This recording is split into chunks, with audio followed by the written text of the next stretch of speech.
Good afternoon, everyone. Thanks, Ashley, for such a lovely introduction.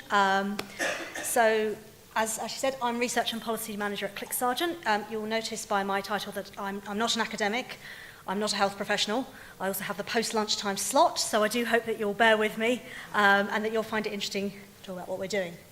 So, this is a little bit about CLIC Sargent, for those of you who don't know already. So obviously the leading charity for children and young people with cancer. Last year we helped just a little over 7,000 young cancer patients and their families, which is more than we've ever done before, and that we plan to carry on doing that through our social workers, our play specialists, our homes from home service, and the support we provide for families. So, why cancer costs? We wanted to update research we'd done in 2006 and 2011 about the costs that cancer diagnosis can have on young cancer patients and their families. We wanted to better understand the impact of a cancer diagnosis on employment and on income, both of the parents of the children we support and also the young people that we support. Because we do cover from 0 to 24, we know that some of the young people we support are also in employment as well.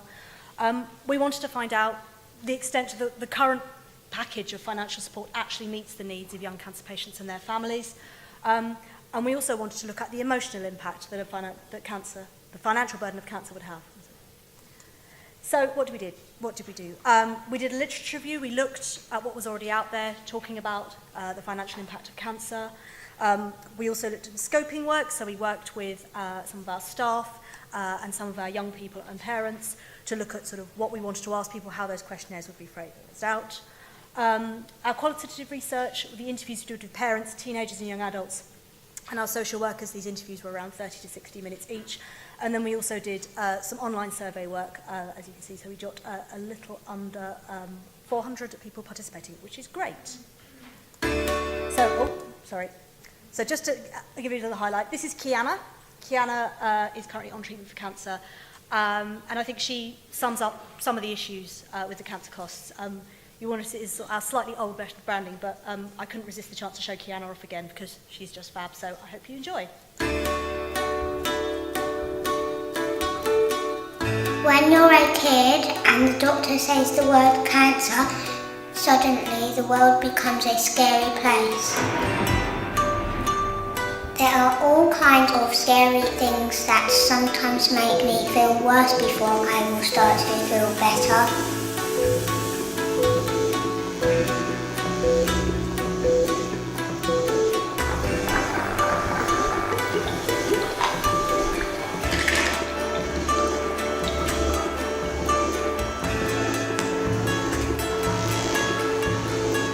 I miss going to school, and sometimes I don't like wearing my wig. I want my own hair back. My mummy is so brave, she is always with me, but I know there's monsters that scare mummy, like worrying about money. She never says anything to me, but I hear mummy crying and talking about it.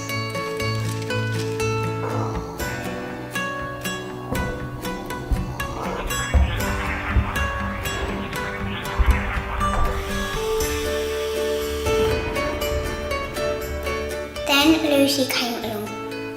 She is my very good mother. She can't make all the monsters go away, but she helps us get through it and makes us less scared. She's brilliant. I love Lucy. Cancer is scary enough.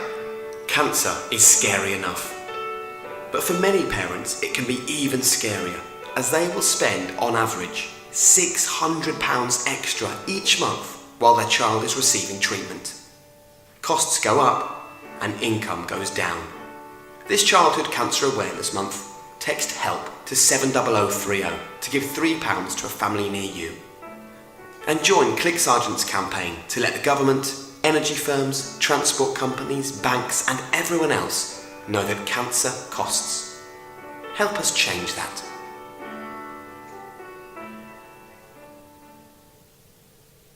So I think Kiana sums it up quite well. Just to say, that's actually Kiana's own words. We didn't tell her what to say. She was very adamant about what she wanted to say as part of that, and I think that really comes across.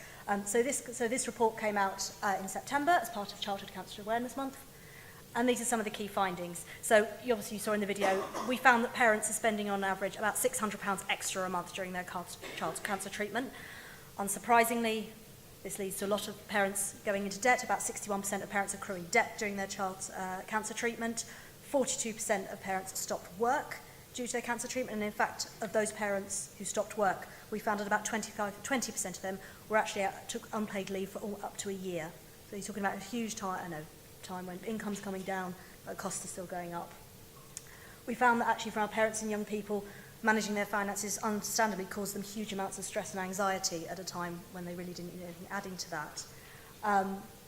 And I think one of the other things that came out is we asked questions about benefits, and we found that 84% of parents and 73% of our young people actually needed lots of help to fill out the forms for disability living allowance or personal independence payment. So again, adding to the stress for that much needed money at the time.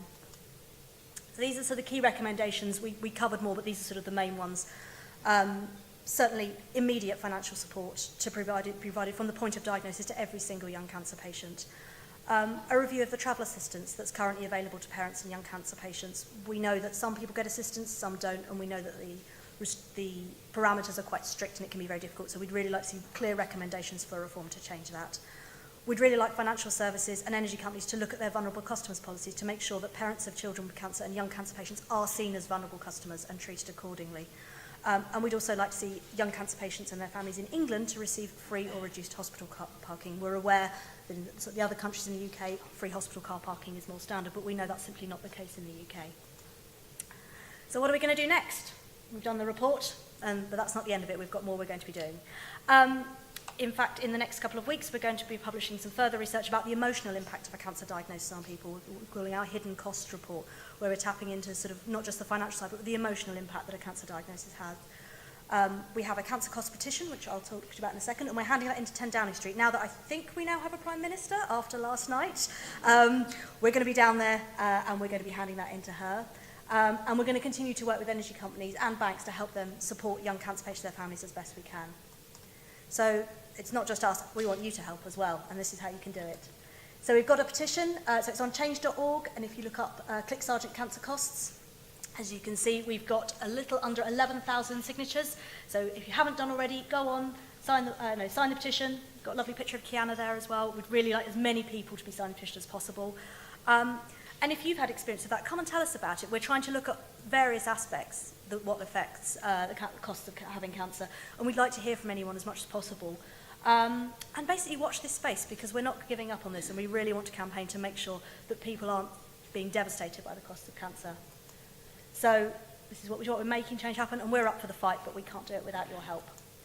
So if you have any questions, I know we're taking questions at the end, so I won't take them now. These are our contact details, so our website, our Twitter. My name's Caroline Weston. If you can't remember that, it's campaigns@clicsargent.org.uk. So please get in touch if you have any questions, want to tell us about it. We're looking forward to hearing from you. So thank you very much.